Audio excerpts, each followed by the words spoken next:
আজকে ৮ ভাইয়ের গল্প করব। দেখো, আমরা শিখেছি পার্টস অফ স্পিচ, আর এই পার্টস অফ স্পিচকে ৮ ভাগে ভাগ করা যায়। এটা আমরা সকলেই জানি, আমাদের সবার জানা। তারপরেও এই পার্টস অফ স্পিচকে আমরা ভুলে যাই। তো সহজে মনে রাখার জন্য ৮ প্রকার পার্টস অফ স্পিচ। প্রথমে কি আছে? নাউন। তারপরে আছে কি? প্রোনাউন। তারপরে আছে কি? অ্যাডজেক্টিভ। তারপরে কি আছে? ভার্ব। তারপরে কি আছে? অ্যাডভার্ব। তারপরে কি আছে? প্রিপোজিশন। তারপরে কি আছে? কনজাংশন। তারপর আছে ইন্টারজেকশন। এবার এই যে ৮ প্রকার পার্টস অফ স্পিচ, আমরা যদি ধরে নিই ইনারা ৮ ভাই। এ বড় ভাই, মানে নাউন বড় ভাই। এ মেজো ভাই। এ সেজো ভাই। এ খুদে ভাই। এ ফুল ভাই। সাটো ভাই, আটো ভাই, এরকম করে সবাই বলে আর কি, যাদের অনেকগুলো ৮-৯টা ভাই, এই সাটো আটো এইসব বলে। তো আমরা যাই হোক, ওইসব যদি আমাদের মনে না থাকে, ওইসব যদি আমরা না বুঝতে পারি, আটো ভাই, সাটো ভাই, ল, খুদে, মেজো, অনেকেই জানি। আমরা সবাই পরিবারতান্ত্রিক ফ্যামিলিতে থাকি, সবাই পরিবার সম্বন্ধে বুঝি, তো জানি। তো বড় ভাইয়ের নাম হচ্ছে নাউন, মেজো ভাইয়ের নাম প্রোনাউন, তারপরে ৩ নম্বর ভাইয়ের নাম অ্যাডজেক্টিভ, ৪ নম্বর ভাইয়ের নাম ভার্ব, আর ৫ নম্বর ভাইয়ের নাম অ্যাডভার্ব, ৬ নম্বর ভাইয়ের নাম প্রিপোজিশন, আর ৭ নম্বর ভাইয়ের নাম কনজাংশন, ৮ নম্বর ভাইয়ের নাম ইন্টারজেকশন।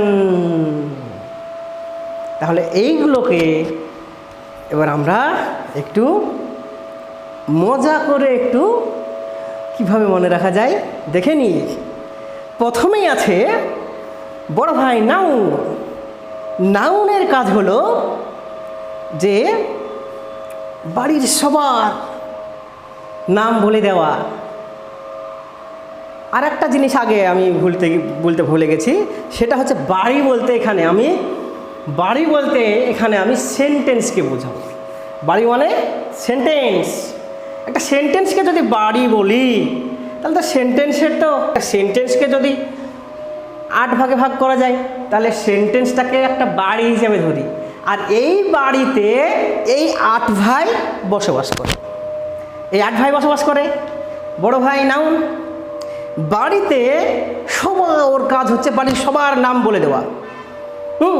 জিনিসের নাম, বস্তুর নাম, মানুষের নাম, নদী, নালা, ঘর, বাড়ি, প্রকৃতিতে যত কিছু আছে, যত কিছু পৃথিবীতে যা আছে সব কিছুর নাম বলে দেবে কে?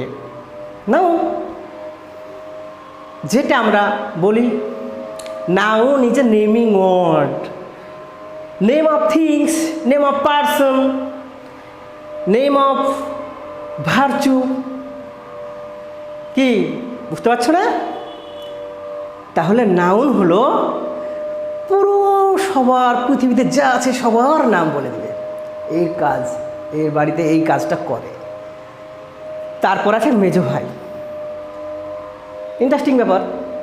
মেজো ভাইয়ের কাজ হলো এই বড় ভাই কোথাও বেড়াতে যায়, বড় ভাই যখন বাড়িতে থাকে না, তখন ও কিন্তু বড় ভাইয়ের কাজটা করে। মানে বুঝতে পারো নি? মানে নামের পরিবর্তে বসে। এই যে আমি নাদির হোসেন, আমার নামের পরিবর্তে হয়তো আমি বললাম, মানে ধরো বলা হলো যে নাদির স্কুলে যায়, নাদির গোজ টু স্কুল। তাহলে এই নাদির কথাটাকে, নাদির স্কুলে যায়, নাদির বই পড়ে, হ্যাঁ, নাদির সিনেমা দেখে, নাদির ক্লাস করায়, এই যে এইসবগুলো বলছি। এই যে বারবার একজনের নামটা না নিয়ে, তো প্রথমে যে নাদির বললাম, তারপরে যতগুলো নাদির আছে সেই জায়গাতে আমরা নামের পরিবর্তে যে ওয়ার্ডটা ব্যবহার করব সেটা হচ্ছে প্রোনাউন। আর এই জন্যই বলা হচ্ছে যে নাউন যখন বাড়িতে থাকবে না তার পরিবর্তে কাজ করবে কে? প্রোনাউন।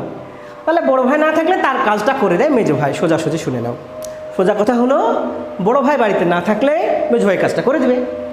ঠিক আছে, তারপরে আছে, তারপরে কি আছে? মেজো ভাইয়ের পরে সেজো ভাই বলো, ল ভাই বলো, যা বলো তাই। তাই এই ল ভাইয়ের কাজ হলো বা এই সেজো ভাইয়ের কাজ হলো এর নাম কি? অ্যাডজেক্টিভ। এর নাম হচ্ছে অ্যাডজেক্টিভ।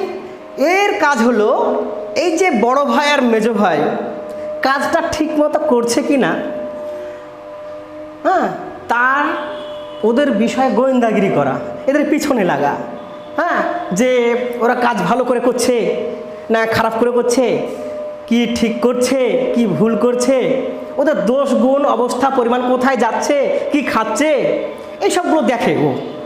ঠিক আছে, এর কাজ হলো গোয়েন্দাগিরি করা। মানে এই নাউন আর প্রোনাউন অর্থাৎ মেজো ভাই আর বড় ভাইয়ের দোষ গুণ অবস্থা পরিমাণ এইটা নিরূপণ করা। কি বন্ধুরা, ভালো লাগছে না? এভাবে মনে থাকবে না? আচ্ছা, তারপরে চলে যাই আমরা ভার্বের 4 নম্বর ভাই। এই 4 নম্বর ভাইয়ের নাম হচ্ছে ভার্ব। 4 নম্বর ভাইটার নাম কি?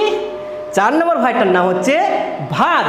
আর এই ভার্বের কাজ হলো বাড়ির সব কাজ করা, মানে কাজ বলে দাও, সবার কাজ করা, খাওয়া, ঘুমানো, এই যে বই পড়া, লেখা, এই যত সব কাজ আছে এর কাজ হলো কাজ করা, কাজ করা, কাজ বলে দেওয়া। সবাইকে কাজকে কি কাজ করবে সেটাও বলে দেবে। ওর কাজ হচ্ছে সবাইকে কাজকে কি কাজ করছে সেটা বলে দেওয়া। এই 4 ভাইয়ের কাজ সম্বন্ধে আমরা জানলাম। কি ভালো লাগছে তো?